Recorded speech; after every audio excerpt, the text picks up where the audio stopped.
একটু হাত ব্যথা হলে পরে কত ডাক্তার থেকে কত অ্যান্টিবায়োটিক বড় বড় ওষুধ এনে খাই। আবার আল্লাহ বলেন সেদিন হাতগুলো দিয়ে মানুষের মুখ বের হয়ে যাবে, হাতগুলো দিয়ে মুখ বের হয়ে যাবে। ও তুকাল্লিমুনা আইদিহিম, একটু কল্পনা করেন আপনার এই হাতগুলো দিয়ে যদি মুখ বের হয়ে যায় কেমন অবস্থা হবে তখন। তুকাল্লিমুনা আইদিহিম, হাতগুলো আল্লাহর সঙ্গে কথা বলবে। ওয়া তাশহাদু আরজুলুহুম, আপনার পাগুলো আল্লাহর কাছে সাক্ষ্য দিবে। বিমা কানু ইয়াকসিবুন, মানুষের প্রকাশ্যে আপনি যা করেছেন, আড়ালে যা করেছেন, আমার পাপের খবর কেউ জানে না, আমার আল্লাহ জানেন, আমার শরীরের অংশগুলো জানে। সেদিন আমার হাতগুলো, আমার পাগুলো আমার নিজের বিরুদ্ধে আল্লাহর কাছে সাক্ষ্য দেবে। কাইফা তাকফুরুনা বিল্লাহি ওয়া কুনতুম আমওয়াতান ফাহইয়াকুম সুম্মা ইউমীতুকুম সুম্মা ইউহয়ীকুম সুম্মা ইলাইহি তুরজাউন। জোরে বলেন আল্লাহু আকবার। আল্লাহ রাব্বুল আলামিন বলেন, ও দুনিয়ার মানুষেরা, তোমরা কেমন করে আল্লাহর সঙ্গে কুফরি করো। অকুনতুম আমওয়াত, তুমি তো ছিলা মৃত। সুম্মা ইউমীতুকুম সুম্মা ইউহয়ীকুম, আল্লাহ তাআলা যিনি তো তোমাকে মৃত অবস্থা থেকে জীবিত দান করলেন, জীবন দান করার পরে সুম্মা ইউমীতুকুম সুম্মা ইউহয়ীকুম সুম্মা ইলাইহি তুরজাউন, আবার তোমার জীবন দান করবেন, পরিশেষে মহান রব আল্লাহ রাব্বুল আলামিন আবার আল্লাহর কাছে ফিরিয়ে নিয়ে যাবে। এই পৃথিবী আমাদের জন্য একটি পরীক্ষার হল। কিসের হল? পরীক্ষার হল। এবং এই পৃথিবীতে যা কিছু আপনি দেখতে পান, আমাল হায়াতুদ দুনিয়া ইল্লা মাতাউল গুরুর, দুনিয়া কেবল ধোকার সামগ্রী। কিসের সামগ্রী? ধোকার। আজ আমি এসেছি আপনাদের সঙ্গে কথা বলতে, তাই আমি যেটা বলবো আপনাদেরকে যেটা উত্তর করতে বলবো আপনারা করবেন, তাহলে আমরা কিছু শিখতে পারবো ইনশাআল্লাহ। আমি আপনাদের সামনে তেলাওয়াত করেছি পবিত্র কোরআনুল কারীমের 23 নম্বর সূরা 18 নম্বর পারায় অবস্থিত প্রথম সূরা সূরাতুল মুমিনুন থেকে কিছু আয়াতে কারিমা। এর ভিত্তিতে কথা বলবো স্বল্প পরিসরে, আমরা যতটুকু বলবো যেন কিছু শিখতে পারি, আল্লাহ তাআলা যেন কবুল করেন। পয় না আমিন। সম্মানিত ভাইরা, এই সূরাতুল মুমিনুন এর প্রথম 10টি আয়াত নাজিল যে হয়, এটি কখন নাজিল হয়? মুমিনুন এটি পবিত্র কোরআনুল কারীমের 23 নম্বর সূরা। এই পবিত্র কোরআনুল কারীমের সূরাগুলোকে দুই ভাগে বিভক্ত করা হয়েছে। কোন কোন সূরা হচ্ছে মাক্কি, কোন কোন সূরা হচ্ছে মাদানী। নবীজি সাল্লাল্লাহু আলাইহি ওয়াসাল্লামের জীবনেরও দুইটা পর্ব, একটা হলো মাক্কি জীবন আর একটা হলো মাদানী জীবন। এই দেখেন আমাদের নবীজির একটা শান বলি সংক্ষিপ্ত। প্রত্যেক নবীগণকে ওহী আনার জন্য নির্দিষ্ট একটা জায়গা যাওয়া লাগতো। মূসা আলাইহিস সালাম ইতিহাস পড়ে দেখেন, মূসা আলাইহিস সালাম একবার ওহী আনতে তুর পর্বতের উপর গিয়েছেন। দীর্ঘদিন অতিক্রান্ত হয়ে যাওয়ার পরে এসে দেখতেছেন ওনার জাতির লোকেরা গরু পূজারী হয়ে গেছে। এটি একটা বেদনাদায়ক বিষয়, কিন্তু আমাদের নবীজিকে আল্লাহ তাআলা এতটা মর্তবা দিয়েছেন, সব নবীগণের চেয়ে শ্রেষ্ঠত্ব দান করেছেন। ওরফা'না লাকা যিকরাক, যার সম্মানকে আল্লাহ করেছেন সুউচ্চ। আমার নবীজি যদি মক্কায়, আল্লাহ কোরআন নাজিল করেন মক্কায়। আমার নবীজি যদি মদিনায়, আল্লাহ কোরআন নাজিল করেন মদিনায়। আল্লাহু আকবার। আল্লাহ রাব্বুল আলামিন এই সূরাতুল মুমিনুন নাজিল করলেন নবীজির উপরে মক্কায়। কখন নাজিল হলো এই সূরা? সকল সাহাবী ও মুসলমানদের উপরে তখনও কাফিরদের তীব্র আঘাত আসে নাই। ইসলামের মধ্যযুগ তখন, মানে অর্থাৎ ইসলামের শুরু, মধ্য এবং শেষ মক্কায় শেষ অবস্থায় যখন উপনীত হয় তখনই তো নবীজি হিজরত করেন। আর মধ্যম অবস্থায় তখনও কাফিরদের তীব্র আঘাতের সম্মুখীন তিনি হননি। তিনি তখন তার উপরে নাজিল হয় সূরাতুল মুমিনুন। নবীজির উপর সূরাগুলো যখন নাজিল হতো, বিশ্বনবী মুহাম্মদুর রাসূলুল্লাহ সাল্লাল্লাহু আলাইহি ওয়াসাল্লাম কখনো কখনো ভয়ে আটকে উঠতেন, নবীজির ঘাম ঝরে যেত। এই সূরাগুলো নাজিল হতো কখনো কখনো মৌমাছির আওয়াজে। আল্লাহু আকবার। তিনি সাহাবীদের সামনে একটু শুয়ে আছেন, হঠাৎ করে নবীজি একজন সাহাবী শুনলেন মৌমাছি একত্রিত হয়ে একসাথে ছুটলে যেমন করে বুম বুম করে আওয়াজ শোনা যায়, তেমন একটা আওয়াজ শুনতে পেলেন। নবীজি সাল্লাল্লাহু আলাইহি ওয়াসাল্লাম উঠে বললেন, ও সাহাবী, এইমাত্র আমার আমার উপরে আল্লাহ রাব্বুল আলামিন পবিত্র কোরআনুল কারীমের 10টি আয়াত নাযিল করেছেন। এই 10টি আয়াতের মধ্যে কিছু গুণাবলী আছে, যদি কোনো আমার উম্মতের মধ্যে কেউ এই গুণাবলী অর্জন করতে পারে, তার কোনো চিন্তা ভাবনা নাই, দুনিয়াতে থেকেই সে জান্নাতের সার্টিফিকেট পেয়ে যাবে। আপনারা কি চান দুনিয়াতে থাকতে জান্নাতের সার্টিফিকেট পেতে? যেহেতু আজকে কবরবাসীদের রুহের মাগফিরাত কামনা এই মাহফিল, সেহেতু কবরবাসী হওয়ার আগে আমাদের প্রস্তুতি নেওয়া প্রয়োজন, ঠিক কিনা? তা আমরা সেই প্রস্তুতি নিব। আল্লাহ তাআলাকে আমরা এবার বললাম রব্বুল আলামিন, তাহলে আমাদের সেই গুণাবলীগুলো বলেন। আল্লাহ তাআলা বলছেন, শোনো। রব্বুল আলামিন বলেন, কদ আফলাহাল মুমিনুন। রব্বুল আলামিন বলেন, ও দুনিয়ার মানুষেরা শোনো, এই পৃথিবীর বুকে কে সফল, কে বিফল, কে আসল, কে নকল তোমরা কিন্তু তা জানো না। পৃথিবীর বুকে যে সফল, আমাদের সৃষ্টি করেছেন যিনি, একজনই জানেন। আওয়াজ দিয়ে বলেন তিনি কে? আল্লাহ রাব্বুল আলামিন বলেন, ও দুনিয়ার মানুষেরা, পৃথিবীর বুকে তোমরা স্বাভাবিকভাবে কি দিয়ে সফলতা পরিমাপ করো? আপনি আমি কেউ যদি লক্ষ টাকার মালিক হয়, কোটিপতি হয়, বাড়িঘর হয়, অনেক বড় দালান কোঠা হয়, লাক্সারিয়াসভাবে বড় বড় গাড়ি ঘোড়া হয়, কেউ যদি ইউরোপের মতো বড় বড় দেশে যেতে পারে, আমেরিকা, লন্ডন, ইউনাইটেড কিংডমে যদি কেউ যেতে পারে, আমরা মনে করি সেই সফল। কিন্তু আমার আল্লাহ রাব্বুল আলামিন বললেন না, পৃথিবীর সব সম্পত্তি পাওয়ার পরেও সে সফল নয়। সফলতা তো আমি আল্লাহ জানি। শোনো সফল কারা? কদ আফলাহাল মুমিনুন। সফল তো তারা, মুমিন হয়েছে যারা। আল্লাহু আকবার। আমার আল্লাহ রাব্বুল আলামিন বলেন, শোনো রে দুনিয়ার মানুষেরা, পৃথিবীর বুকে তোমরা কেউ সফলতার মানদণ্ড দিতে পারবে না। কোন কাজে সফল আর কোন কাজে বিফল তোমরা তো তা জানো না। আমি আল্লাহ জানি। আমি তোমাদের সৃষ্টিকর্তা, আমি তোমাদের রব। আমি আল্লাহ বললাম, যারা মুমিন তারাই সফল, যারা মুমিন তারা সফল। পবিত্র কোরআন কারীমে সূরাতুল মুমিনুনে মুমিনদের কিছু গুণ বলে দিয়েছেন, কিন্তু আমরা এখানে চলে যাব এই আয়াতের দুইটা ব্যাখ্যায়। এক নাম্বার, প্রথমে ব্যাখ্যায় জানবো আমরা মুমিন কারা, এটা আংশিক একটা আয়াত থেকে আমরা আলোচনা শুনবো। দুই নাম্বারে আমরা জানবো চূড়ান্ত সফলতা কোথায়। আল্লাহ রাব্বুল আলামিন, আমরা মুমিনের সংজ্ঞা এই সূরা মুমিনুন থেকে জানবো, আর চূড়ান্ত সফলতা আমরা জানিয়ে আসি। আল্লাহকে বললাম, আল্লাহ চূড়ান্ত সফলতা কোথায়? রাব্বুল আলামিন আমাদেরকে জানাচ্ছেন চূড়ান্ত সফলতা কোথায় জানো। আল্লাহ রাব্বুল আলামিন সূরাতুল আল ইমরানের 185 নম্বর আয়াতে রব্বুল আলামিন বলেন, শোনো, কুল্লু নাফসিন যায়িকাতুল মাউত ওয়া ইন্নামা তুওয়াফাউনা উজুরাকুম ইয়াওমাল কিয়ামাহ ফামান যুহজিহা আনিন নার وأدخل الجنة فقد فاز وما الحياة الدنيا إلا متاع الغرور। জোরে বলেন আল্লাহু আকবার। আল্লাহকে বললাম, আল্লাহ চূড়ান্ত সফলতা কোথায়? ও বাবারা মনোযোগ দিয়ে শোনেন। আল্লাহ তাআলা একদম সহজ ভাষায় বলছি, প্রাঞ্জল ভাষায় বুঝার চেষ্টা করেন। আমার আল্লাহ তাআলা জানিয়ে দেন চূড়ান্ত সফলতা কোথায়। জেনে নাও দুনিয়ার মানুষেরা, কুল্লু নাফসিন যায়িকাতুল মাউত, প্রত্যেক প্রাণীকে মৃত্যুর স্বাদ গ্রহণ করতে হবে। বিশ্বাস করেন, এখানে আপনি আমি উপস্থিত আছি, আপনাকে আমাকে মরতে হবে। আপনার আমার দাদা ছিল, কিন্তু তারা এখন নাই। দাদি ছিল, তারাও এখন নাই। নানা ছিল, তারাও এখন নাই। নানি ছিল, তারা এখন নাই।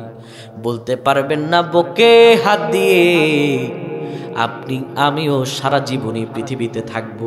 বলতে পারবেন কি? কোনোদিনও কি তা সম্ভব? কিন্তু বিশ্বাস করেন, আমি হলফ করে বলতে পারি, এখানে উপস্থিত অনেকেই আছেন, আপনারা বিশ্বাস করেন মরণ আসবে, মরণ আসবে, কিন্তু আল্লাহর কসম করে বলতে পারবেন না আপনি আন্তরিক বিশ্বাস করেন। আপনার বিশ্বাস মৌখিক, আপনার বিশ্বাস আন্তরিক নয়। আন্তরিক বিশ্বাস কোনটা? আন্তরিক বিশ্বাস হচ্ছে যেই ভয়ে আমাকে সারাক্ষণ তাড়া করে বেড়ায়, সেটা হচ্ছে আন্তরিক বিশ্বাস। আর মৌখিক বিশ্বাস, হুজুর বলছে মরণ আসবে, হ্যাঁ মরণ আসবে, আমি দেখতেছি মানুষ মরতেছে কিন্তু বিশ্বাস করছি না। কেন বললাম এই কথা? এখানে এমনও মানুষ উপস্থিত আছেন, লজ্জা দিতে চাই না, এমনও মানুষ উপস্থিত আছেন যারা ঈশার নামাজটা পড়েন নাই, এমন মানুষ আছেন ফজর নামাজ পড়েন নাই, মাগরিবের সালাত আদায় করেন নাই, আসরের সালাত আদায় করেন নাই। ও বাবারে, এই মাহফিল আপনার জন্য ফরজ না, এই মাহফিল আপনার জন্য ওয়াজিব না, সুন্নত না, কিন্তু আমার নবীজি জীবদ্দশায় শেষে বলেছেন ইয়া উম্মতি সালাত, সালাত নামাজ পড়ো নামাজ। কিন্তু আপনার ভিতরে নামাজের ছিটা ফোটাও নাই। আপনি নামাজ পড়বেন, আপনি মনে করেন আমি একটা বয়স পাবো, ৬০-৬৫ বছর হবে, এখন কিসের নামাজের সময়? বয়স যখন ৪০-এ চলে যাবে তখন নামাজ ধরবো। আমি বলি আপনার ভিতরে যদি এই চিন্তা থাকে আপনি ৪০ বছর পর্যন্ত বাঁচবেন আর তখন নামাজ ধরবেন, আল্লাহর কসম আপনি মরণে বিশ্বাস করেন না। কারণ আপনি আপনার লাইফটাকে একটা সময়সীমার মধ্যে বাধ্যকতা করে দিয়েছেন। আপনি মনে করছেন আপনি ৬০ বছর পর্যন্ত বাঁচবেন। আচ্ছা, আপনার কে বলছে আপনি ৬০ বছর পর্যন্ত বাঁচবেন? নাকি আল্লাহ আপনার গোপনে এলহাম পাঠাইছে? আপনি আমি কখন বাঁচবো আর কখন মরবো আল্লাহ ছাড়া কেউ জানে। ৪টি বিষয় আল্লাহ ছাড়া কেউ জানে না। কয়টি? জোরে 4টি। সূরাতুল লোকমানের ৩১ নম্বর আয়াত আল্লাহ তাআলা বলেন ইন্নাল্লাহা ইনদাহু ইলমুস সাআহ, নিশ্চয় আল্লাহ তাআলার কাছে কিয়ামতের জ্ঞান আছে। কখন কিয়ামত হবে আল্লাহ তাআলা ছাড়া আর কেউ জানে। ওয়া ইউনাজ্জিলুল গাইস, আকাশ থেকে আল্লাহ তাআলা এই বৃষ্টি বর্ষণ করেন। ওয়া ইয়ালামু মা ফিল আরহাম, মায়ের গর্ভে ছেলে আসবে না মেয়ে আসবে, এটি আল্লাহ ছাড়া আর কেউ জানে না। ওয়া ইয়ালামু মা ফিল আরহাম ওয়া মা তাদরি নাফসুম মাযা তাকসিবু গাদা, আগামীকাল আমি কি খাবো এটি আল্লাহ ছাড়া আর কেউ জানে। এবং আমি কোথায় মৃত্যুবরণ করব এটি আল্লাহ ছাড়া আর কেউ জানে। 4টি বিষয়, কিয়ামতের জ্ঞান, মায়ের পেটে কি আছে, 3 আগামীকাল কি খাবো, 4 কখন আমার মরণ হবে, এটি আল্লাহ ছাড়া আর কেউ জানে না। তাহলে আল্লাহ ছাড়া যদি কেউ না জানে আপনি আমি কখন মরবো, তাহলে আপনাকে কিসে সালাতে বাধা দিল, আপনাকে কিসে গাফেল করলো?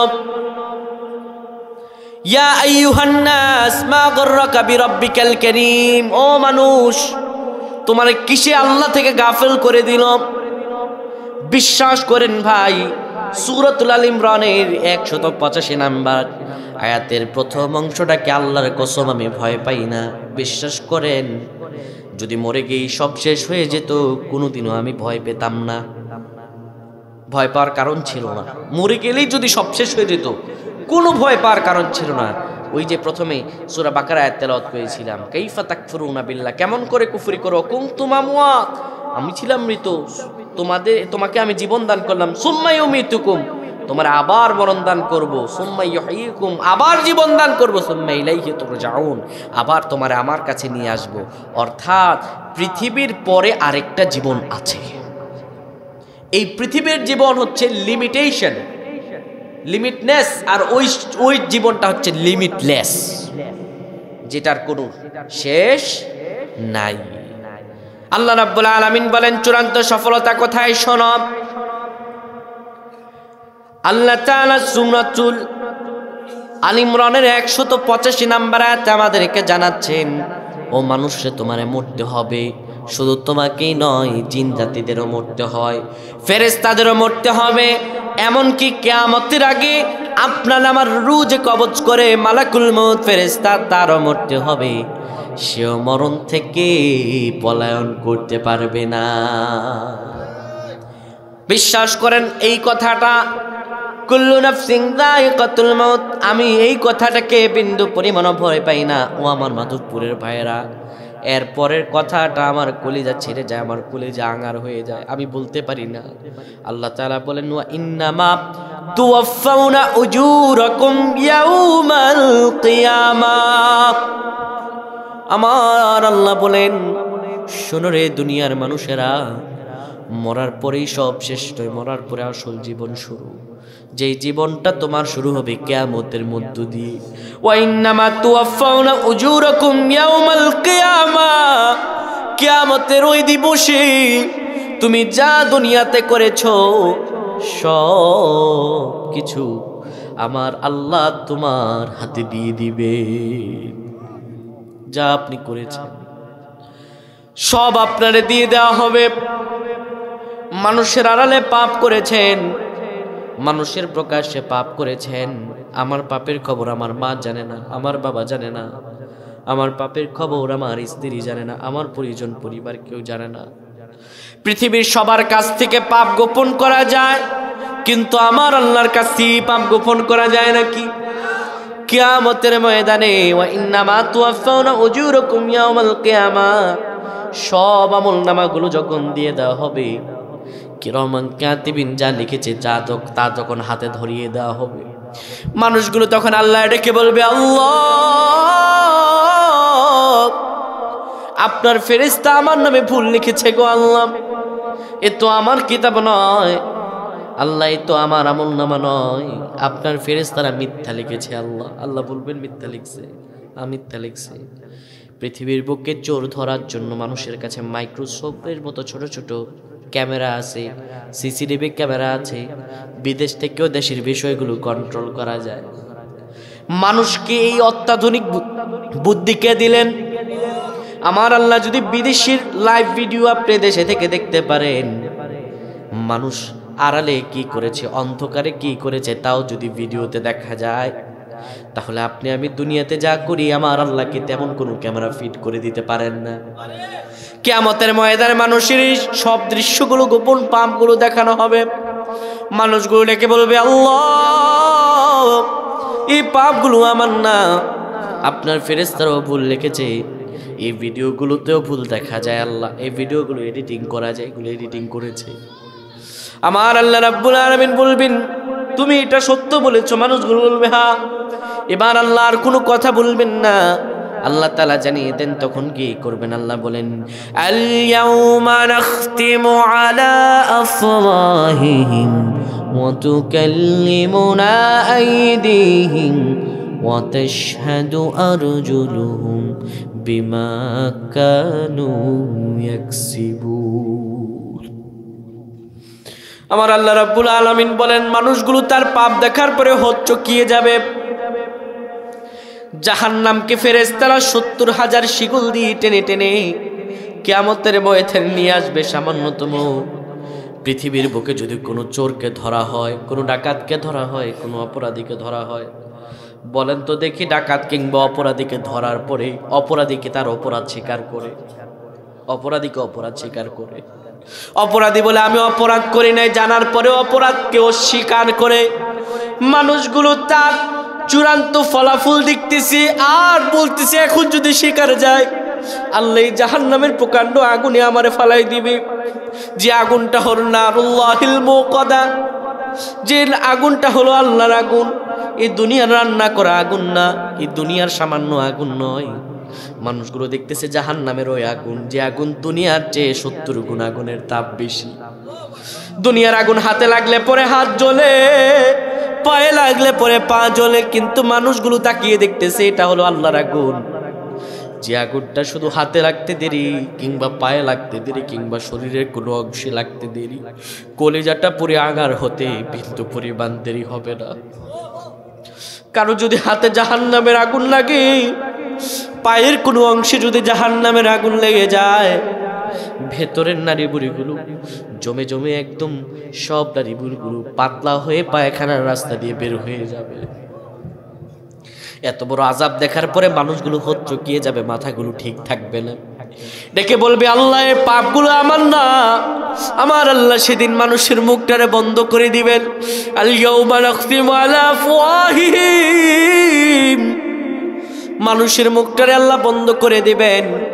ওয়া তুকাল্লিমুনা আইদিহিম, এই হাতগুলোতে যদি কোনো ব্যথা হয় কিংবা ভেঙে যায়, আমার হাতটা আমি কত যত্ন নেই, একটু ময়লা ভরলে কখন যেন হাত ধোবো সেই পাগল পারা হয়ে যায়। একটু হাত ব্যথা হলে পরে কত ডাক্তার থেকে কত অ্যান্টিবায়োটিক বড় বড় ওষুধ এনে খাই। আবার আল্লাহ বলেন সেদিন হাতগুলো দিয়ে মানুষের মুখ বের হয়ে যাবে, হাতগুলো দিয়ে মুখ বের হয়ে যাবে। ও তুকাল্লিমুনা আইদিহিম, একটু কল্পনা করেন আপনার এই হাতগুলো দিয়ে যদি মুখ বের হয়ে যায় কেমন অবস্থা হবে তখন। তুকাল্লিমুনা আইদিহিম, হাতগুলো আল্লাহর সঙ্গে কথা বলবে। ওয়া তাশহাদু আরজুলুহুম, আপনার পাগুলো আল্লাহর কাছে সাক্ষ্য দিবে। বিমা কানু ইয়াকসিবুন। মানুষের প্রকাশ্যে আপনি যা করেছেন, আড়ালে যা করেছেন, আমার পাপের খবর কেউ জানে না, আমার আল্লাহ জানেন, আমার শরীরের অংশগুলো জানে। সেদিন আমার হাতগুলো, আমার পাগুলো আমার নিজের বিরুদ্ধে আল্লাহর কাছে সাক্ষ্য দেবে। কল্পনা করেন, আপনার হাত আপনার বিরুদ্ধে সাক্ষ্য দেবে। ও ভাইয়েরা, কোথায় অপরাধ করেছেন আপনি? রাতের গভীরে আপনার মা দেখে নাই। ও যুবক ভাইয়েরা, কোন পরনারীর সঙ্গে আপনি চ্যাটিং করেছেন, কোন পরনারীকে মেসেজ দিয়েছেন, কোথায় মোবাইল থেকে সার্চ করে নেকেড ভিডিও দেখেছেন, আপনার মা বাবা আপনার এই গোপন পাপের খবর জানে না। কোথায়, কোন রাস্তায়, কোন মানুষকে ঠেক দিয়ে টাকা নিয়েছেন। ও হাজি সাহেব, হজ করে এসে নিজের স্বভাব আর নিজের প্রতিপত্তিকে জাহের করার জন্য নিজের আপন ভাইয়ের জমি দখল করেছেন। জমি কাটতে গিয়ে কাটতে কাটতে মানুষের জমির মধ্যে আইল বানিয়েছেন, মানুষের জমিকে ধ্বংস করেছেন, মানুষের অন্ন নষ্ট করেছেন। ছোট ভাই মারা গিয়েছে, আপনি বড় ভাই ছোট ভাইয়ের সম্পদ মেরে দিয়েছেন। বোনের হক আদায় করেন নাই, ভাইয়ের হক আদায় করেন নাই। পৃথিবীতে সবাই আপনারে ভালো বলতে পারে, আপনি পাক্কা ইমানদার সবার সামনে, কিন্তু আপনি যে গোপনে এত পাপগুলো করলেন। ও যুবক ভাইরা, তুমি যে পাপ করলা, এই পাপগুলো দুনিয়ার কোনো মানুষ না জানতে পারে। তোমার হাত, তোমার পা আমার আল্লাহ সেদিন তোমার বিরুদ্ধে দাঁড়িয়ে যাবে। আল্লাহ তাআলা জানিয়ে দিচ্ছেন, বিমা কানু ইয়াকসিবুন, সব বলে দিবে সেই কিয়ামতের ময়দানে। এটার আমি সবচেয়ে বড় ভয় পাই ভাইরে। মরে গেলে যদি সব শেষ হয়ে যেত, আল্লাহর কসম করে আবারও বলি, আমি মরণে ভয় পাই না, কিন্তু মরার পরে ওই জায়গাটারে ভয় পাই। ওয়া ইন্নামা তুওয়াফাউনা উজুরাকুম ইয়াউমাল কিয়ামা, ওই কিয়ামতের ময়দানটারে ভয় পাই, যে ময়দানে আমার আল্লাহ আমার আমলনামা আমার হাতে ধরায়া দিবে। এরপর আল্লাহ তাআলা বলছেন চূড়ান্ত সফলতা কি, শোনো। ফামান যুহজিহা আনিন নার ওয়া উদখিলাল জান্নাতা ফাকাদ ফাজ। ওই কিয়ামতের ময়দানে আমলনামা দেওয়ার পরে এই আমলনামাগুলো দিয়ে যে নিজের জাহান্নামের আগুন থেকে বাঁচাতে পারবে এবং উদখিলাল জান্নাহ, আর জান্নাতে প্রবেশ করাতে পারবে, ফাকাদ ফাজ, আমার আল্লাহ বলেন এই চূড়ান্ত সফল। তাহলে চূড়ান্ত সফলতা কোথায়? কিয়ামতে। চূড়ান্ত সফলতা কোথায়? কিয়ামতে। কিয়ামতের ময়দানে কেউ যদি নিজের জাহান্নামের আগুন থেকে বাঁচায়া জান্নাতে নিতে পারে, আমার আল্লাহ বলেন সেই সফল। আল্লাহু আকবার। এরপর আল্লাহ তাআলা একটা মেসেজ দিচ্ছেন, একটা টিপস দিচ্ছেন। টিপস, অমাল হায়াতুদ দুনিয়া ইল্লা মাতাউল গুরুর। পার্থিব জীবন, দুনিয়ার জীবন কেবল ধোঁকা। দুনিয়ার জীবন কি? ধোঁকা। বিশ্বাস করেন? উদাহরণ দেখাই। এক বুড়া, সন্তানেদি নাই, বুড়া আর বুড়ি। বুড়ার বয়স হয়েছে 85, বুড়ির বয়স 65। দীর্ঘদিনের সংসার। হঠাৎ বুড়া অসুস্থ হয়ে গেছে। অসুস্থ হয়ে যাওয়ার পরে বুড়ির তো আর মাথা ঠিক নেই, সন্তানাদি নাই। এখন বুড়ার এই ডাক্তারের কাছে নাই, ওই ডাক্তারের কাছে নাই, এই কবিরাজের কাছে নাই, ওই কবিরাজের কাছে নাই। শেষমেশে MBBS ডাক্তারের কাছে নিয়েছে। ভালো করে চেক আপ করে বলতেছে, মা আপনার স্বামী তো বাঁচবে না, বাড়িতে নিয়ে যান। বুড়ির মনে বড় দুঃখ। একজনই স্বামী, কাছের মানুষ, সাথের মানুষ, সব শেষ। এই মানুষটাও চলে যাবে। এবার বুড়ি বাড়িতে এনে বুড়ারে বসাই দিছে, শোয়াই দিছে। শোয়া পাশে বসে বসে বলতেছে, আগো প্রাণের স্বামী, আপনি আমার নিকট অতীব দামি, আপনি চলে যাবেন, এই বিরহ বেদনা আমি কোনোভাবেই সহ্য করতে পারতেছি না। আজরাইল আপনারই দেখলো, আজরাইলকে আর আমারে দেখলো না। আমাদের মা বোনরা অনেক সময় এই কথা বলে ফেলে না, এটা বলা শিরক। এটা বলা কি? শিরক। বাঁচা মরা জীবন আমার যা কিছু সব আল্লাহর জন্য। কার জন্য? ইন্না সলাতি ওয়া নুসুকি ওয়া মাহইয়ায়া ওয়া মামাতি লিল্লাহি রাব্বিল আলামিন। আমার যা কিছু আছে, সালাত, আমার কুরবানি, আমার নামাজ, আমার জীবন, আমার মরণ, আমার বেঁচে থাকা, আমার সব কাজ একজনের জন্য। তিনি কে? আল্লাহ। আল্লাহ ছাড়া কারোর জন্য মরা যাবে না, কারোর জন্য মরতে পারি এটাও বলা যাবে না। কারণ মরবো আমরা আল্লাহর জন্য, বাঁচবো কার জন্য? আল্লাহর জন্য। এটা বলা শিরক। এই ধরনের কথা বলবেন না। আমার মা বোনেরা, অনেক সময় মানুষ মারা গেলে বিলাপ করে, বিলাপ করবেন না, এটি করা জায়েজ নেই। কষ্টে মানুষের চোখে পানি আসবে না ব্যাপারটা এমন না, আসবে, চোখেই যেন পানি আসে। মুখ দিয়ে আওয়াজ কিসের? কারো যদি হৃদয় ভঙ্গন হয় তার চোখ দিয়ে টপ টপ করে পানি পড়বে, সে মুখে দিয়ে আওয়াজ করার টাইম পাবে? বিলাপ যারা করে এটা আরো কবিরা গুনাহ হয়। কি গুনাহ হয়? কবিরা গুনাহ। এদিকে ভাই মারা গেছে, এসে বিলাপ করতেছে, ও ভাই ও ভাই। একবার আমার এক নানুর ভাই মারা গেছে, আমি সেখানে গেছি, দেখলাম যে আমার নানুর আরো যারা বোন আছে তারা এসে বলতে বসে, ও ভাই আমাকে দাও দাও, তোমার সঙ্গে যাব আমি। নাউযুবিল্লাহি মিন যালিক। আপনি কেউ মারা গিয়েছে সেটার উপর শোক প্রকাশ করতে পারেন, কিন্তু ক্ষোভ নয়। কথা বোঝেন? শোক আর ক্ষোভ দুইটা দুই ধরনের। শোক হচ্ছে কষ্ট, আর ক্ষোভ হচ্ছে রাগ। আল্লাহ নিয়ে গেল আমার কাছ থেকে, আরে নিছে আল্লাহ, দিছে আল্লাহ, ঠিক কিনা? তাহলে এই ধরনের কাজগুলো থেকে আমরা বঞ্চিত থাকবো ইনশাআল্লাহ। তো বুড়ার পাশে বসে বলতেছে, আগো আজরাইল আপনারই দেখলো, আমারে দেখলো না। বুড়া আবার পালতো হচ্ছে ষাঁড়। কি পালতো?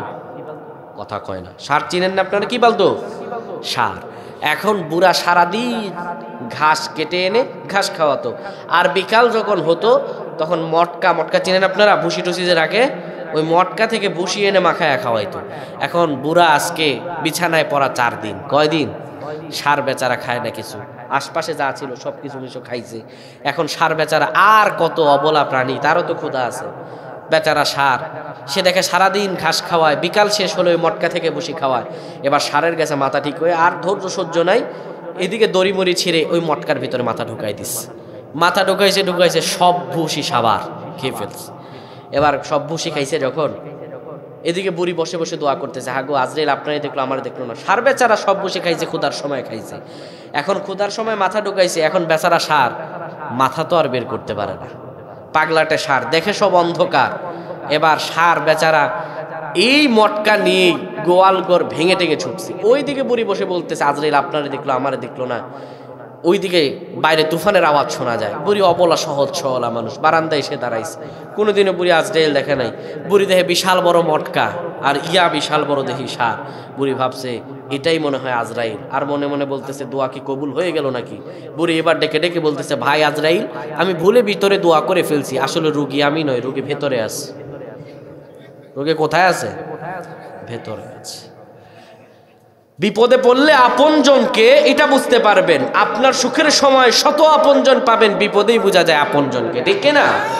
বিপদেই বন্ধুর পরিচয়, সুখের সময় তো সবাই আপন হয়।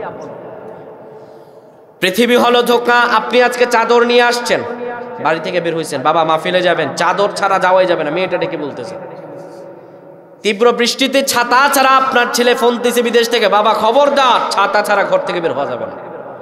আপনি কবরে আজকে যেয়ে দেখেন, এত মাস এত বছরে যাবে, এত শৈত্য প্রবাহ যাবে, এত পানির রোষ পড়বে, একদিন আপনার কবরের উপরে কেউ গিয়ে একটা চাদর দিয়ে আসবে না।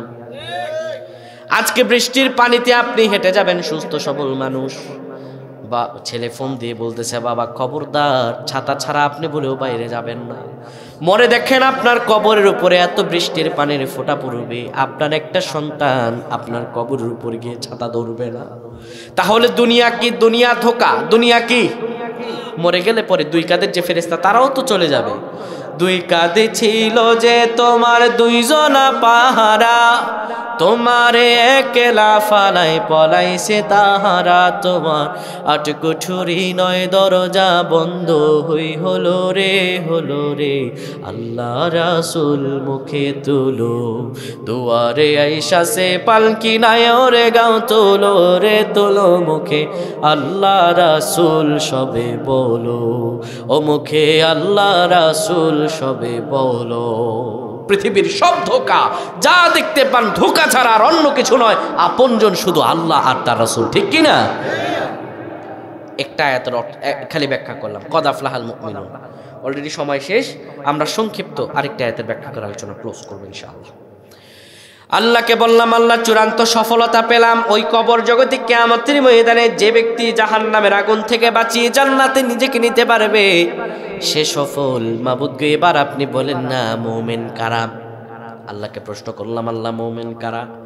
রব্বুল আলামিন বলেন, মুমিনদের 1 নাম্বার গুণাবলী হলো আল্লাযীনা হুম ফি সালাতিহিম খাশিউন। মুমিন তো তারাই যারা ডাইরেক্ট জান্নাতে যাবে, এটা তো তাদেরই গুণ যারা তাদের নামাজে বিনয়ী, নম্র এবং ভীত। যারা তাদের নামাজে কি বিনয়ী, নম্র এবং ভীত। আল্লাহ তাআলা বললেন মুমিন যারা তাদের নামাজে তারা এমন ভাবে নামাজ পড়বে যে তারা বিনয় এবং নম্র এবং ভীত। খাশিউনের ব্যাখ্যা এসেছে মুমিনদের নামাজগুলো হবে খুশু এবং খুজুর সাথে। কিসের সাথে? খুশু এবং খুজু। এই শব্দটা শোনেন নাই? আমার মনে হয় না এখানে কেউ আছেন যারা বুঝেন। অন্তত খুশু খুজু এই শব্দ অনেক শুনেছেন। এটা সহজ ব্যাখ্যা করছি। খুশু হচ্ছে অন্তরের স্থিরতা। কিসের স্থিরতা? মনের। আপনি যখন নামাজে দাঁড়ান দেখা যায় মনটা চলে যায় আপনার ব্যবসা প্রতিষ্ঠানে, নাইতে বাড়িতে, না হয় চলে যায় অন্য কোনো কোথাও, ঠিক কিনা? কিন্তু মুমিন যারা তারা নামাজের মধ্যে তাদের হৃদয়ে থাকবে আল্লাহর ভয়। কার ভয়? খুশু। এটা হচ্ছে অন্তরের স্থিরতা। আর খুজু এটি হচ্ছে শারীরিক স্থিরতা, শরীরের স্থিরতা। কিসের স্থিরতা? কথা কয় না। শরীরের। কিসের? শরীরের। দেখবেন নামাজে আমরা দাঁড়াই, অনেকে নামাজ পড়ে, সে কি সেজদায় তাকায় আছে সেজদার জায়গায় নাকি এদিকে লোক গুনতেছে বুঝাই যায় না।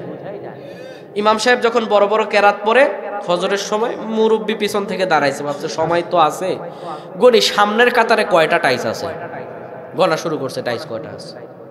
এমন লোক আছে না নাই? আহা, এই হচ্ছে আমাদের মুরব্বীদের নামাজ, পুরুষ মানুষের নামাজ। আর মহিলাদের নামাজ কি বলবো? আমার মা বোনরা তো নামাজের জন্য সময় পায় না।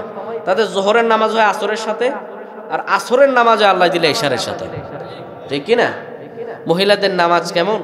ছোটবেলা একবার ক্রিকেট খেলতে গেছি, বল মারছে, আরেক বাড়িতে গেছি, মহিলা নামাজে দাঁড়াইছে। তো আমাদের মা বোনরা যারা মুরগি টুরগি পালে বিভিন্ন বাসন টাসনে মাঝে মাঝে ধান টান দিয়ে একটু সাইড করে রাখে, নামাজেও দাঁড়াইছে। আর হঠাৎ করে টক টক করে আওয়াজ শোনা যায়। মহিলা এবার আর চোখে তাকায় দেখতেছে কি আমগো ঘরের মুরগা নাকি পাশের ঘরের মুরগা। যদি কোনো মতে পাশের ঘরের মুরগা হয়, নামাজে শুরু করে হুস হুস হুস। আমার আল্লাহ রাব্বুল আলামিন বলেন ফাওয়াইলুল লিল মুসাল্লিন, ধ্বংস হোক ওই সকল নামাজীরা, আল্লাযীনা হুম আন সালাতিহিম সাহুন, যারা নামাজে অমনোযোগী। নামাজে কি? অমনোযোগী। নামাজ পড়তেছেন আপনি জানেন না নামাজে কি পড়েন, আপনি নামাজে কি পড়েন তা বুঝেন না। নামাজ পড়েন আপনি, কিন্তু নামাজের মধ্যে আপনার কোনো মনোযোগ নাই। ও চাচা 60 বছর পর্যন্ত নামাজ পড়েছেন, যদি আপনার নামাজ আর আমার রাসূলের সঙ্গে নামাজ না মিলে, আপনার নামাজ কোনোদিনও আল্লাহর দরবারে কবুল হবে না। ক্যান্টনমেন্ট দিয়ে যাচ্ছি এক রোড দিয়ে, একটা যুবক ছেলে একদিন একটা কথা শোনালো আমারে। সে প্রত্যেকদিন মাগরিব নামাজ পড়তে যায়। মাগরিব নামাজের ফরজ কয় রাকাত বলেন তো? 3 রাকাত। সে দেখতে পেল ইমাম সাহেব 3 রাকাত শেষ করে প্রতিদিন এক চাচা বাম পাশে এসে দাঁড়ায়। ডান পাশের থেকে দেখবেন মুসল্লিরা বাম পাশে দাঁড়াতে বেশি পছন্দ করে। আল্লাহ মাফ করো, বলেন আমিন। সে দেখতে পায় চাচা প্রত্যেকদিন ইমাম সাহেব সালাম ফিরানোর পরে উঠে আবার 1 রাকাত বেশি পড়ে।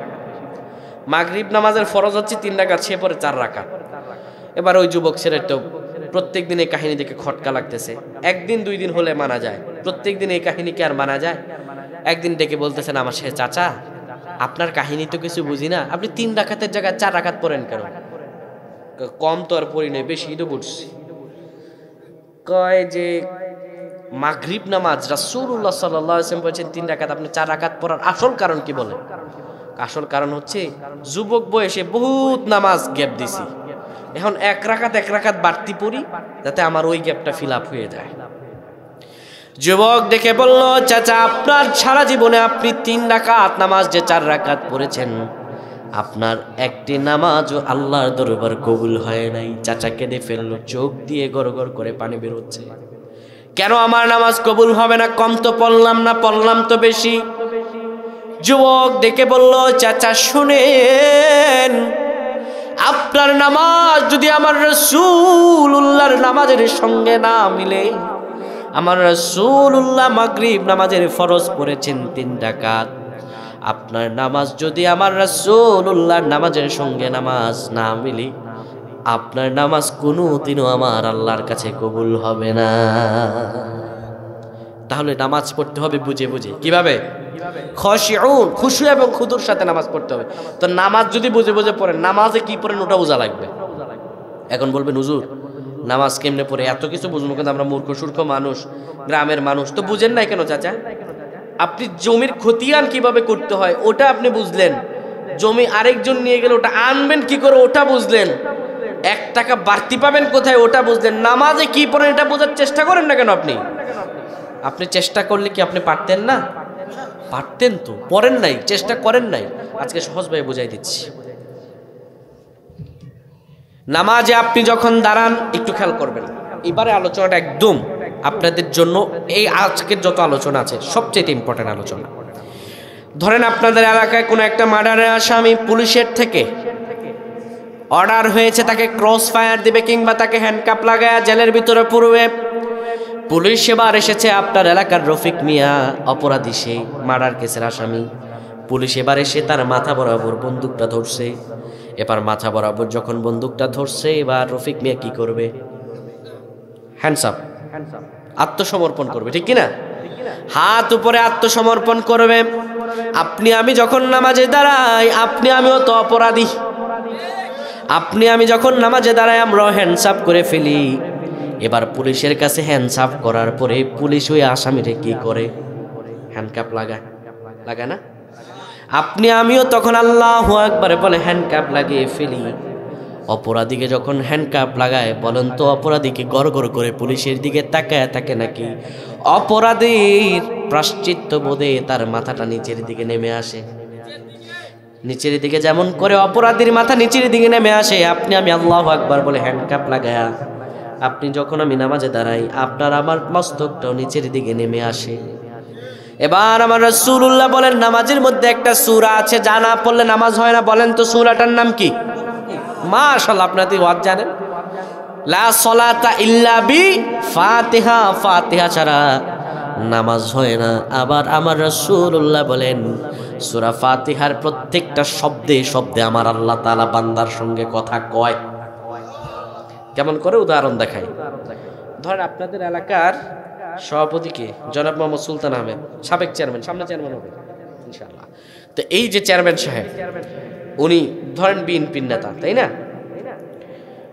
এবার আপনার এই ওয়ার্ড দিয়ে বুঝাচ্ছি। আপনার এই ওয়ার্ডটা কয় নাম্বার ওয়ার্ড? 3 number ward. হ্যাঁ, আচ্ছা, এটা ওয়ার্ডটা দিয়ে আমি বুঝাই। এই 3 নাম্বার ওয়ার্ডের একটা ইউনিয়নের চেয়ারম্যান নাম হচ্ছে মোহাম্মদ সুলতান আহমেদ।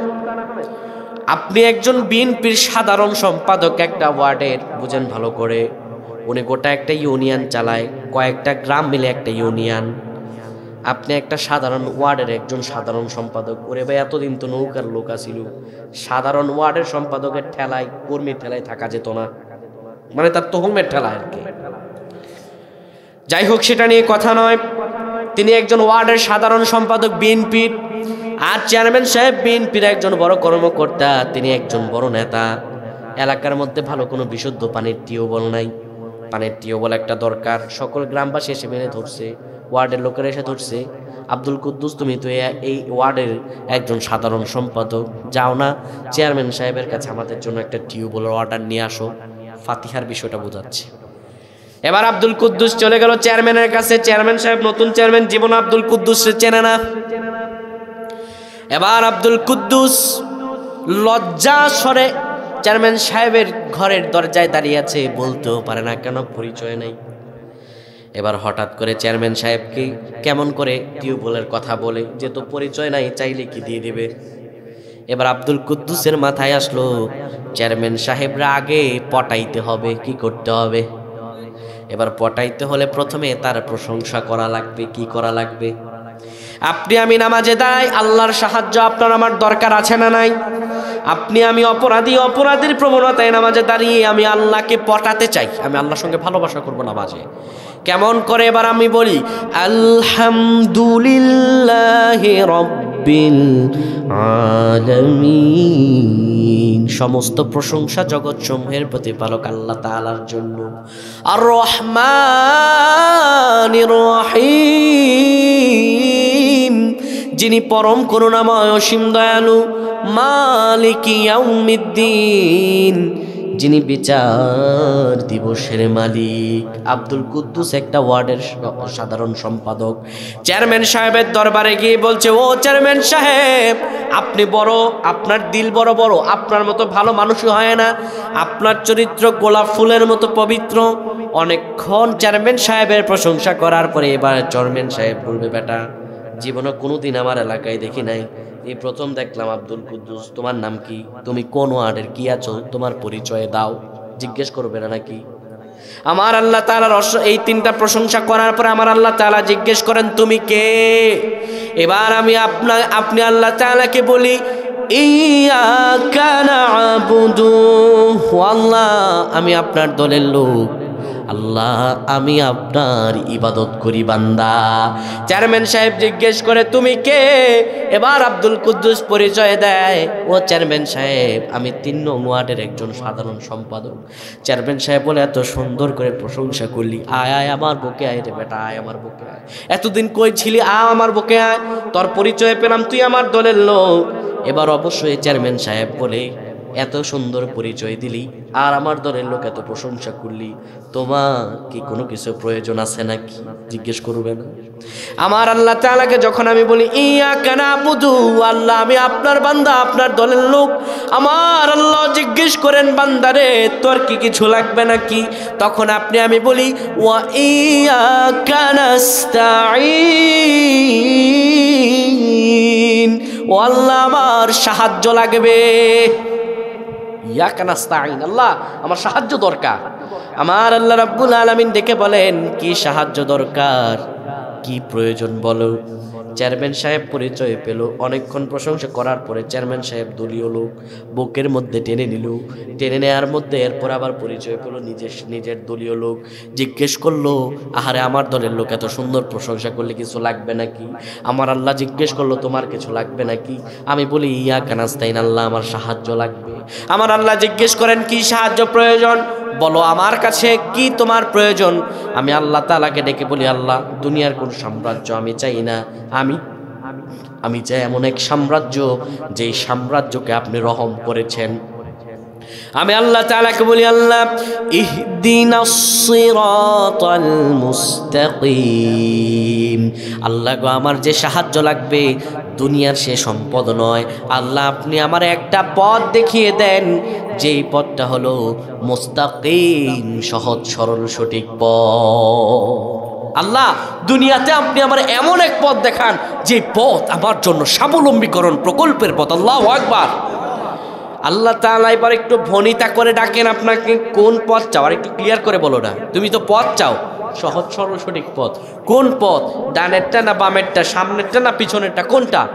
তখন আমি আল্লাহ তাআলাকে বলি, আল্লাহ যে পথটা লাগবে ওটা একটু খুলেই বলি, সিরাতাল্লাযীনা আন'আমতা আলাইহিম, আল্লাহ ওই পথটা লাগবে যেই পথ দিয়ে যারা হেঁটেছে পূর্বে, নবীগণ যে পথে হেঁটেছে, সাহাবায়ে আজমাইন যে পথে হেঁটেছে, সলফে সালেহিন যে পথে হেঁটেছে, আল্লাহ যাদের আপনি অনুগ্রহ করেছেন, যাদের আপনি দয়া করেছেন, পৃথিবীর সাম্রাজ্য জান্নাতের সব কিছু যাদের হাতে আপনি তুলে দিবেন, তাদের পথটাই লাগবে। এবার আল্লাহ তাআলা ডেকে বলেন, আর কিছু চাওয়ার আছে নাকি? আল্লাহ বলি, শেষ একটা চাওয়া আছে। আল্লাহ বলেন, কি বলো? আল্লাহ কি বলি, গায়রিল মাগদুবি আলাইহিম ওয়ালাদ-দাল্লিন, আল্লাহ আমি ওই পথ চাই না, ওই জিনিস আমার দরকার নাই, তাদের পথ দিয়েন না যারা অভিশপ্ত আর পথভ্রান্ত। আল্লাহু আকবার। আরে নামাজ তো আল্লাহর সঙ্গে প্রেম বিনিময়। আরেকটা বিষয় বোঝাই, নামাজের মধ্যে সবচাইতে সেনসিটিভ জায়গা কোনটা বলেন তো দেখি? নামাজের মধ্যে সবচাইতে ভয়ঙ্কর বিপজ্জনক জায়গা কোনটা কইতে পারবেন নি? রুকু। কোনটা? রুকু। কারণ রুকুতে যখন যাই তখন শরীরে জোর থাকে, উবুত হয়ে দাঁড়িয়ে থাকি, তখন যদি পেছন থেকে কেউ একটা ধাক্কা দেয় পড়ে যাব, ব্যাপারটা এমন না? রুকুতে আমি দাঁড়িয়ে পড়ি, সুবহানা রাব্বিয়াল আযীম, সুবহানা রাব্বিয়াল আযীম। কি পড়েন আপনি কি তা জানেননি? আপনি রুকুতে এত সেনসিটিভ জায়গায় এসে আল্লাহ তাআলাকে বলেন সুবহানা রাব্বিয়াল আযীম, পবিত্র মহান রব তিনি, যিনি সবচাইতে বড় মহান। আল্লাহু আকবার।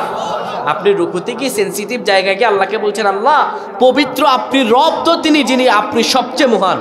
এত সুন্দর কথা আমার আল্লাহ তাআলা বলেন বান্দারে রুকুর মতো একটা সেনসিটিভ জায়গা, ধাক্কা মারলেই পড়ে যাবি, কিন্তু এই সেনসিটিভ জায়গায় এসে একবারও তুই আমার প্রশংসা ছাড়া আমার গাফলতি করলি না, প্রশংসা করলি বান্দারে, আমি তোর মুখ দিয়েই তোর প্রশংসাটা নেব। কি নেবেন? আল্লাহ তাআলা বলেন সামি আল্লাহু লিমান হামিদা, আল্লাহ শুনেছেন তুমি যে আল্লাহর প্রশংসা করেছো।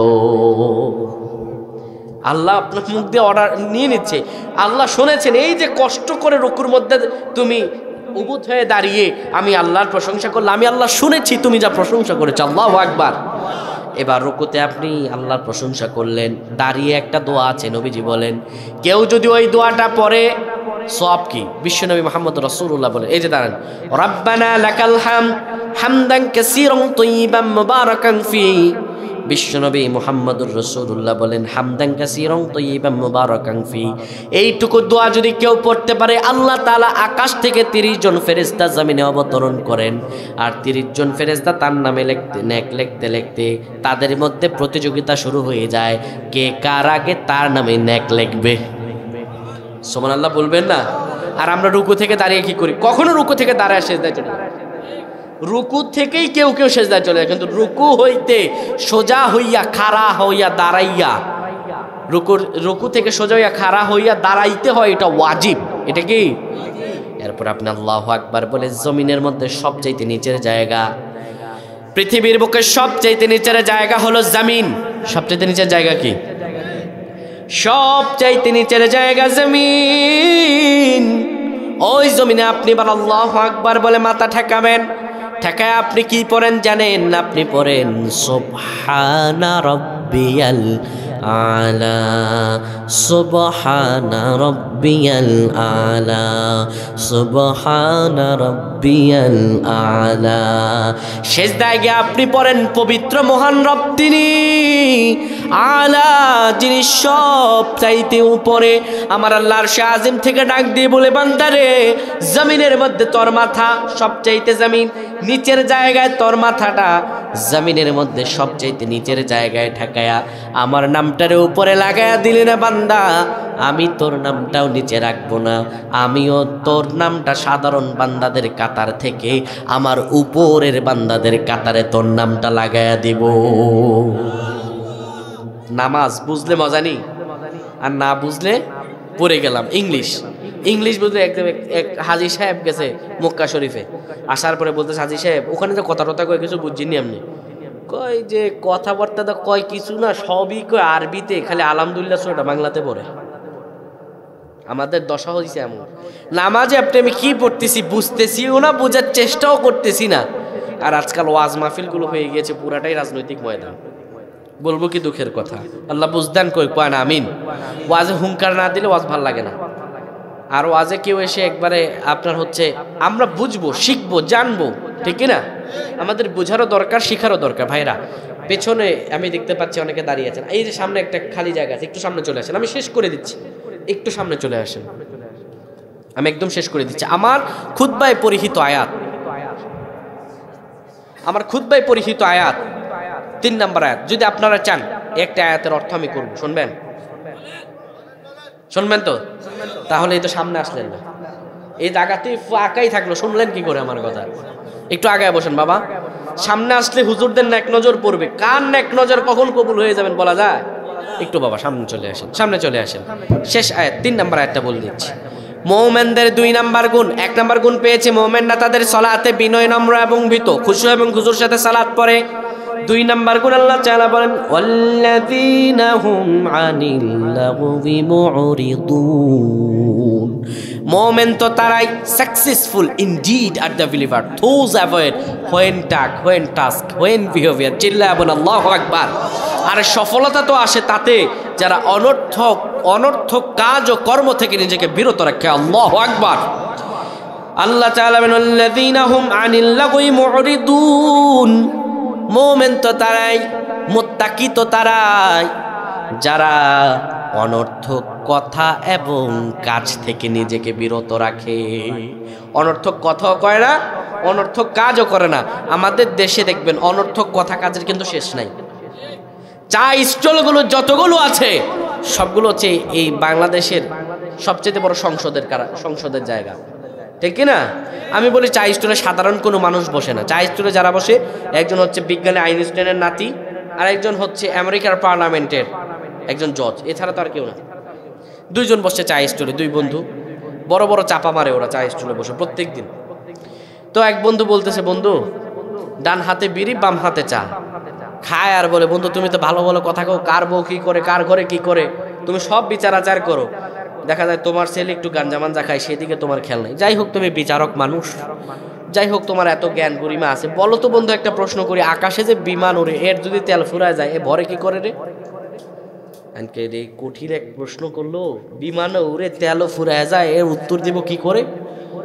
এবার বলতেছে, বেটা এ অনলাইনের যুগ, বিমানের যদি তেল ফুরায় যায় অনলাইনে ঢোকায়। এমনও বেয়াদব চা স্টলে বসে ইমাম সাহেবের পেছনে মাগরিবের সালাত আদায় করে চা স্টলে বসে এশার পর্যন্ত ইমাম সাহেবের গীবত শিকায়াত করে। এত নামাজই কবুল হবে না, ঠিক কি না? বেটা ইমামের পেছনে ইক্তেদা করে তুমি আবার ইমামের যে গীবত শিকায়াত করো, তুমি তো 2 নাম্বার মুসল্লি, তোমার নামাজই বরবাদ হয়ে যাবে। আমাদের দেশে এই ধরনের কুলাঙ্গার আছে না নাই? আছে। দেখবেন এক ইমাম সাহেব আসলে ঠেলাঠেলি, ইমাম সাহেব কেমনে হাঁটে, কোন পাঞ্জাবিটা পরে, ইমাম সাহেব খালি খায়। ওই আল্লাহ ইমাম সাহেবের কপালে রাখছে, তোর কপালে তো রাখে নাই বেটা, বেয়াদব। আল্লাহ যার রিজিক নির্ধারণ করেন তার রিজিক সেভাবেই। আর ইমাম সাহেব, একটি হাদিস আছে, যদিও হাদিসটি দুর্বল সনদ, কিন্তু বলছি কেউ যদি কোনো আলেম, ভালো আলেমকে মহাব্বত করে, সেজন্য সরাসরি আমার রাসূলুল্লাহকে মহাব্বত করে। আলেম ওলামা হচ্ছে নবীদের ওয়ারিস, আর সেই আলেম ওলামাদের দুষ খুঁজে বেড়ায় এমন লোক আছে না নাই? এই ধরনের বেয়াদব যারা সমাজের নেতা হয় তারা, আর এই ধরনের নেতা যে সমাজে আছে, আল্লাহর কসম করে বলি কিয়ামত পর্যন্ত ওই সমাজে আল্লাহর অভিশাপ ব্যতীত রহম আসবেই না, ঠিক কিনা? আপনাদের এই সমাজে আসেনি? কিছু কিছু সমাজে আছে ইমাম সাহেব আসে আর যায়, কিছু কিছু লোকের গুতানির ঠেলায় ইমাম সাহেব টিকতেও পারে না, ঠিক কিনা? আবার কোন কোন লোক আছে হুজুরে ঈদের মধ্যে এতগুলো টাকা, 1 মাস রোজার মধ্যে কামাইয়া এতগুলো টাকা নিয়ে চলে যাবে। বেটা এক মুসল্লির ঘটনা বলি, যেহেতু কথায় কথায় আসছি, তো না বললেই নয়, ইমাম সাহেবের দুঃখও তো বলতে হয়, বুঝাই আপনাদেরকে। আমার এক বন্ধু এক মসজিদে চাকরি করে, তো এক সভাপতি দুঃখ করে বলতেছে, হুজুর আপনারা এই যে 7,000 টাকা বেতন দিই, হুজুর আপনি 70,000 টাকার মতো বরকত পান, আর আমার পুঁতে হুজুর 50,000 টাকা কামায়, কোনো বরকত নাই। ইমাম সাহেব চালাক ডেকে বলতেছে, কোনো বরকত নাই? না হুজুর কোনো বরকত নাই। একটা কাজ করেন, আমার 7,000 টাকা, কত টাকার বরকত দে বাবা? 70,000। আগামী মাসে আমার বেতনের 7,000 টাকা আপনার, আপনার ছেলের 50,000 টাকা আমার। এবার তো মুখ গেছে আপনার হচ্ছে গোমরা হয়ে। ইমাম সাহেবের সংসার আল্লাহ বরকত দেয়, 8,000 10,000 টাকা ইমাম সাহেবের ঘরে বরকত আর বরকত।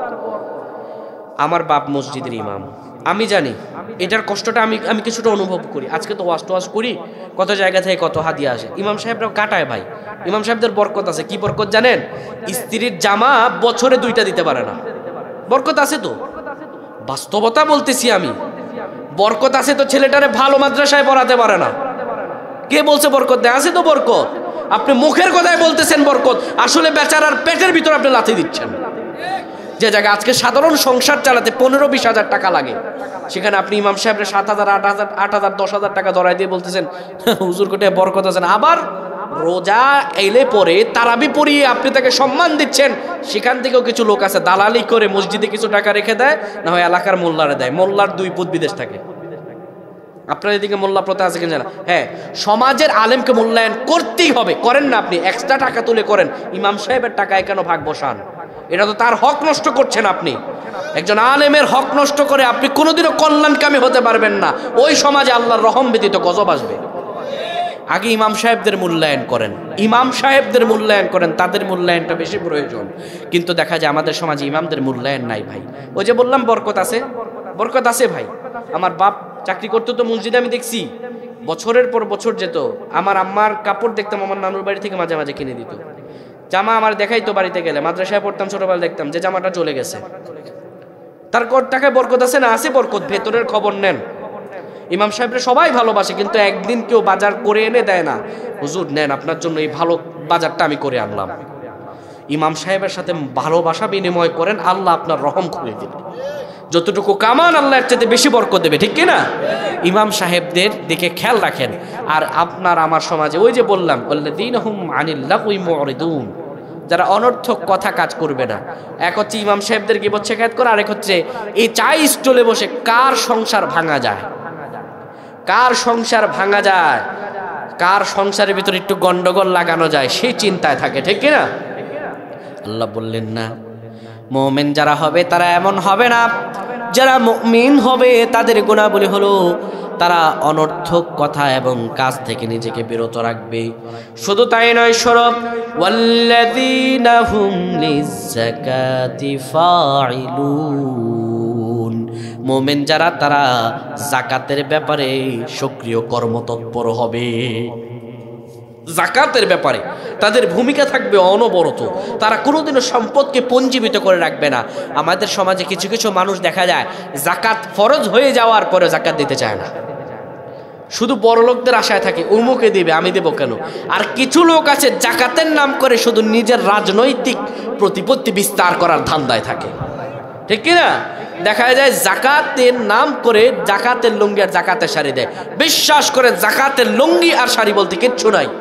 আপনার যাকাত হচ্ছে সমাজ থেকে দারিদ্র উৎপরণ, অর্থাৎ দারিদ্র দূরকরণ, সমাজে স্বাবলম্বীকরণ প্রকল্প, এটা হচ্ছে যাকাত। এটি কি? যাকাত। আর যাকাতটাকে আমরা বানিয়েছি, যাকাত মানে হচ্ছে যাকাতের লুঙ্গি, যাকাতের শাড়ি। দেখা যায় 50,000 টাকা যাকাত দিবে, এখানে এসে মানুষ আরো হতাহত হয়, কেউ কেউ মানুষ নিহতও হয়, ঠিক কিনা? তো যাকাত এভাবে দেয়া যাবে না। যাকাত আপনি দেন, একটা সুন্দর প্রকল্প বলছি, যাকাতের একটা সিস্টেম। আপনার যদি 50,000 টাকা যাকাত আসে, আপনি 50,000 টাকা 5 জনকে দেবেন। আলহামদুলিল্লাহ, আমার প্রিয় ভাই আশরাফ আলী ভাই এসে পড়েছেন, আমরা পড়ছি আলহামদুলিল্লাহ। 2 মিনিটে শেষ করছি। যাকাত আপনার আদায় হবে, যে আপনার থেকে যাকাত নিচ্ছে সে আপনার নিকট ঠেকা নয়। আপনি যাকাত দিচ্ছেন, আপনি তার কাছে ঠেকা। যাকাত শব্দের অর্থ হচ্ছে পবিত্রকরণ। পবিত্রকরণ কি করণ? কথা কয় না, কি করণ? আপনার হালাল সম্পদকে পবিত্র করার প্রক্রিয়া হচ্ছে যাকাত। কিন্তু আপনি যদি আপনার হালাল সম্পদের উপর যাকাত ফরজ হয়েছে, আপনি যাকাত না দেন, আপনার হালাল সম্পদ হারাম হয়ে যাবে। নাউজুবিল্লাহ পড়বেন না। যাকাত হচ্ছে আপনি যাকে যাকাত দিচ্ছেন সে আপনার কাছে ঠেকা না, আপনি যাকাত দিচ্ছেন আপনি তার কাছে ঠেকা। আপনি কেন নাম করার জন্য যাকাত দেন? যদি আপনার যাকাত দেওয়ার উদ্দেশ্য হয় আল্লাহর সন্তুষ্টি, তাহলে আপনি যাকাত 50,000 টাকা আসলে 5 জনে দিবেন। খুঁজে খুঁজে দেখবেন আপনার এলাকার মধ্যে কে ভিক্ষা করে। বাবারে তুই ভিক্ষা করিস না, 10,000 টাকা এনে ফল ফ্রুট কিনে একটা ছোট্ট দোকান দিয়ে তুই বসে পড়, কিংবা পানের খিলের একটা দোকান দেওয়া যাবে না? 10,000 টাকা একটা ব্যবসা বাণিজ্য ধরাই দেওয়া যাবে না?